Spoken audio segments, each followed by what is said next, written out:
Hello అందరికీ, welcome to my channel. ఈరోజు మీకైతే ఒక మంచి రెసిపీని అయితే చూపించబోతున్నాను. ఇది మీరు బ్రేక్ఫాస్ట్, లంచ్, డిన్నర్ ఎలా అయినా తినొచ్చు అన్నమాట. ఇది ఇది హెల్తీగా వెయిట్ లాస్ కావాలనుకునే వారికైతే మంచిగా ఉపయోగపడుతుంది. అదేవిధంగా ప్రోటీన్ ఫుడ్ తినాలనుకునే వారికి కూడా చాలా యూజ్ అవుతుంది అన్నమాట. వెయిట్ లాస్ కావాలనుకునేవారు ఆఫ్టర్నూన్ వాళ్ళ డైట్లో దీన్నైతే ఇంక్లూడ్ చేసుకుంటే చాలా మంచి రిజల్ట్ అయితే ఉంటుంది. సో తప్పకుండా ట్రై చేయండి. దీనికోసం ముందుగా ఒక 150 గ్రామ్స్ పెసలను అయితే తీసుకోండి. వీటిని ముందుగా వాటర్తోనైతే వాష్ చేసుకొని ఒక 6 to 8 అవర్స్ అయితే నానబెట్టుకోండి. మీరు కావాలంటే ఓవర్ నైట్ కూడా సోక్ చేసుకోవచ్చు.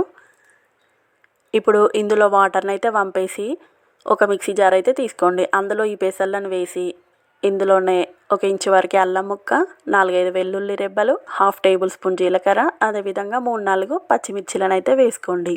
వేసుకొని దీన్ని అయితే ఈ విధంగా మెత్తగా పేస్ట్ లాగా అయితే పట్టుకోండి. మీరు కావాలంటే కొంచెం వాటర్ని కూడా యాడ్ చేసి మిక్సీ చేసుకోవచ్చు.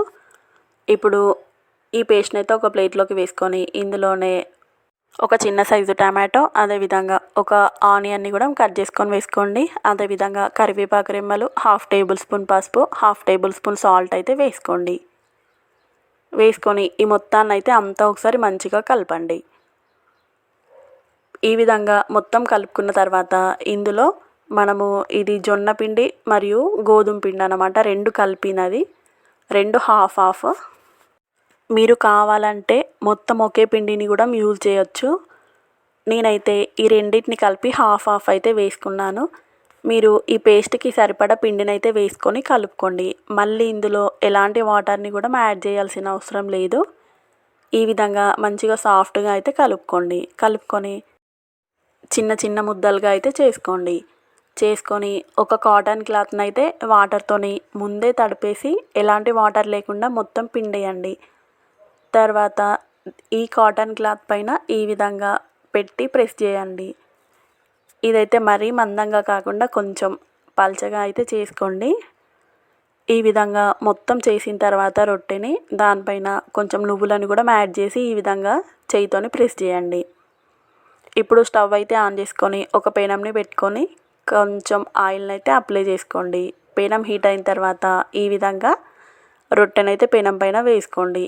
ఇప్పుడు దీనిపైన కూడా ఈ విధంగా నువ్వులను చల్లుకొని చేయితోనైతే మంచిగా ప్రెస్ చేసుకోండి. స్టవ్ అయితే మీడియం ఫ్లేమ్లో ఉంచుకొని దీనిపైన మూత పెట్టుకోండి. ఒక 2 మినిట్స్ తర్వాత ఇంకొక సైడ్ కూడా తిప్పుకొని కాల్చుకోండి. మనకి ఇది 2 సైడ్స్ కూడా మంచిగా కాలాలి, అప్పుడే టేస్ట్ బాగుంటుంది. కాబట్టి మనము మీడియం ఫ్లేమ్లో ఉంచుకొని కాల్చుకుంటే లోపల వరకు కూడా చక్కగా ఉడుకుతుంది. మిగిలిన వాటిని కూడా సేమ్ ఇలాగే చేసుకోండి. చూడండి, మనకి 2 సైడ్స్ కూడా ఈ విధంగా లైట్గా బ్రౌన్ కలర్ అయితే వచ్చే వరకు అయితే కాల్చుకుంటే సరిపోతుందన్నమాట. సేమ్ అన్నిటిని కూడా ఇదే ప్రాసెస్లో అయితే వేసుకోండి.